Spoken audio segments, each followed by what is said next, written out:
This girl, she was not black, and while I was fucking her, I told her, I said, say nigga, bitch, say nigga, and she was like, nigga, nigga. So me and her are there, okay? She's from Manchester. Let's say she's from Manchester, okay? We're gonna call this girl Felicia. Felicia was a very nice woman, okay? She was lovely. She was Asian, okay? And no, I don't have an obsession with Asians, okay? Like, that's just how it was. She was Asian, okay?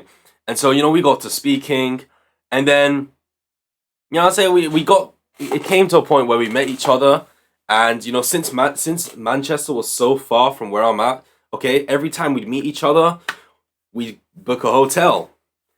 And then, you know what happens in a hotel, okay? You know exactly what happens. So, first things first, she says, wow, oh my God, I'm so happy to be with you and to know you. And I'm like, yeah, I know. But, yeah, she said she's happy to be with me.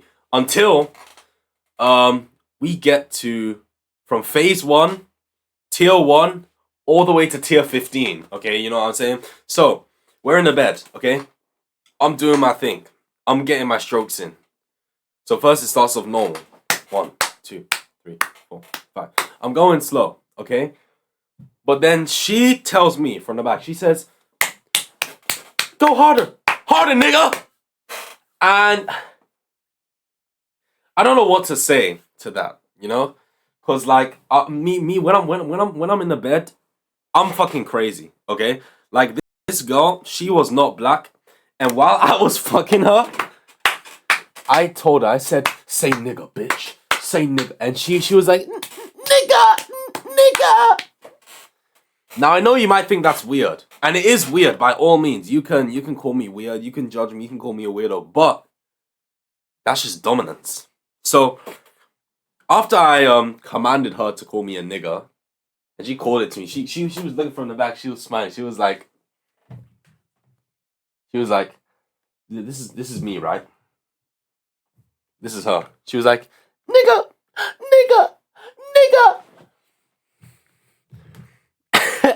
She was kind of laughing as well while she was calling me that. So that's what happened. And then,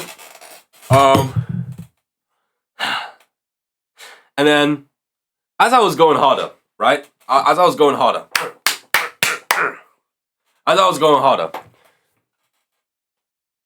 I felt a burning sensation on my hands. Okay?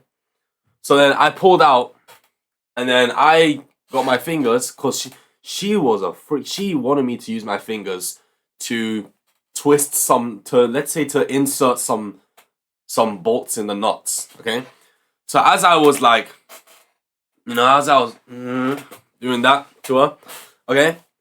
I kept going like, and then she asked me, she said, no, use 3 fingers. And I said, okay.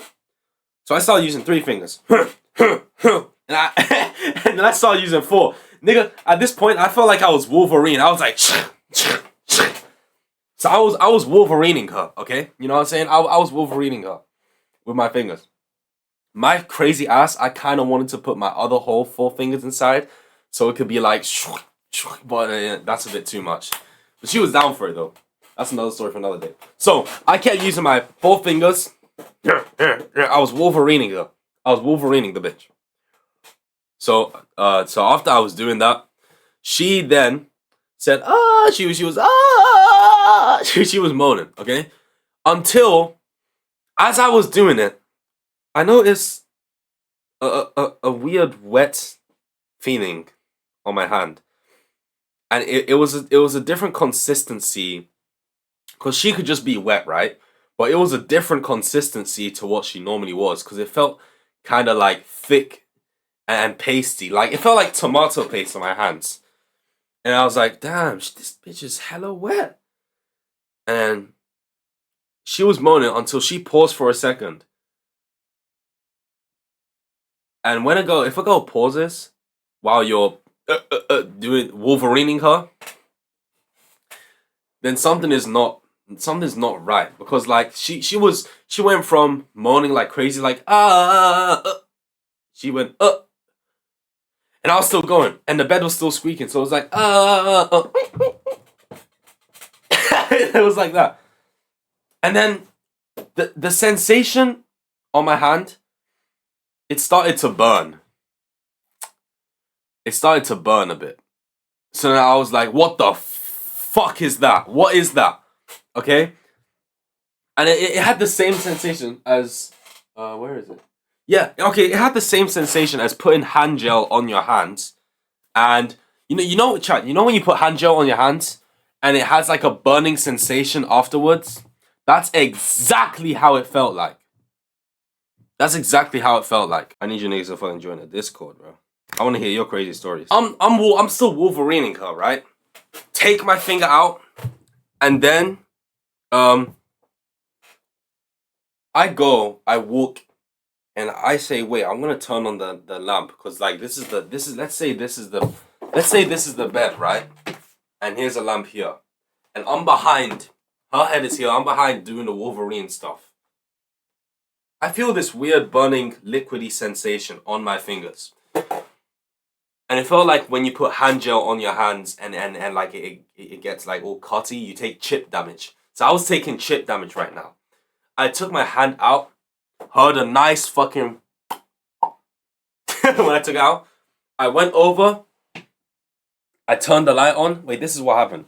So I went over, the light's gonna be off now. So I went over, turned the light on.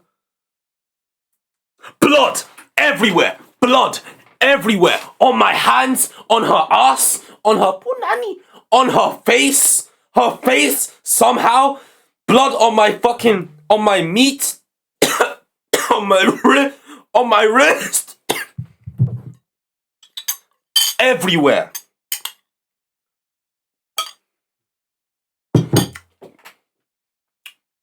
Grapefruit break. Blood all over the fucking place. Okay? Grapefruit break. Give me a second, chat. Blood was everywhere. And I was like, the hell? Did I just kill her? Did I kill the bitch? I didn't kill her, obviously. In GTA. Like, did I murder? It looked like I committed like 3 degrees of murder. I swear to God. And I said, yo, babe, I made you bleed. And the thing is, like, she told me that she was gonna start her period soon, but she didn't even say. She said that she just finished her period. She finished. So I don't know if the force of my claws, like, ripped open the inside of her Cheerio hole and blood started to come out. Which is fucking crazy. Like, I didn't know I had the demon finger like that. I feel like Gojo in this bitch. I used that hollow red. Nigga, hollow red! So, I did that. Then she started covering her face and she was like, oh my god, babe, I'm so embarrassed. No. And for me, like, I didn't find it disgusting for some reason. Because the thing is, when you're with a girl and you're doing your thing, you know, you're knee deep inside that Cheerio hole. You know? You don't really feel like disgusting because you guys are already sweaty. You're already sweaty. There's saliva everywhere. There's fluids everywhere. Everything is just a big fat black mess. White mess, red mess, green mess. It's messes of all different shades. So, me, like, I think this is the moment where she fell in love with me. So, I patted her head. I said, don't worry. Okay, so this is her head, right? I said, don't worry, baby. I'll clean it up for you. I went to the toilet, went into my bag. Don't ask me my bag is in the toilet. I got some baby wipes out. And I cleaned the blood around her punani. Around the punana. Okay? I cleaned the blood around the punana. No other man would ever do that. No, just me. I'm the only nigga that would do that. Proudly so. Because she's here having a good time. Okay? In front of a guy that she likes very much. And I like her very much too. And then she's the one bleeding out. while we're in business. So she would feel way more embarrassed than me cleaning up her punana. So I'm cleaning the punana. And then she's just like, no, oh my God, are you cleaning me? She said, are you cleaning me? I said, yeah, I am. And then she said, oh, baby, I love you so much. And she kissed my lips. And I felt different, you know? Because, like, the lesson here is, listen, man, if you're knee deep in your interest in a girl and she bleeds while you're doing it, don't get mad at her because it's just a normal function of the body. You can get angry at her if she lied about when her period was gonna come and when it finished. But aside from that, you can't try and be all masculine, like toxic masculine. You know, you can't be like that and be like, oh, that's disgusting. Bitch, get the fuck out of this hotel. Clean yourself up, bitch. Don't come back. Because who are you to do that, really? You know? Be nice. Be humble. You know? I had no problem cleaning that shit up for her because she was generally a great person. And she didn't see me as any less attractive when I was cleaning the punana, when I was cleaning the blood from the punana with the baby wipe. So after I was done with the baby wipe, she was happy. After I used the baby wipe, I went straight to the baby oil. And then because I cleaned that shit, she was already down for round 2. Holy shit! Holy shit! Round 2! But, you know, I didn't really feel like doing it that much. So I just coddled her and then, you know, she was talking to me about, oh my God, I love you so much. I love you so much for doing that for me, baby. And I'm like, I know. I know, baby girl. I know fine shit. I already know, you know. I wasn't like, hey, come give me bris, man. Come give me bris. I wasn't like that. I was like, I already know. You know what I'm saying? Yeah. So after that, you know, shit was good. We did that after, you know, and then things were good. Went home, happy, talked about it on FaceTime, and that's it. And that's the lesson of today. Is that, you know, life is unpredictable, especially with women. Holy shit! But just because some small inconveniences like that happen, doesn't mean you should get mad at the woman, you know, because she can only do so much, and so can you. So if you're gonna go and she's on a period, next time, nigga, you either clean that shit up with your mouth or baby wipes. Or she can clean up herself. But don't be a dick about it. Follow the Twitch if you enjoyed the story and shit.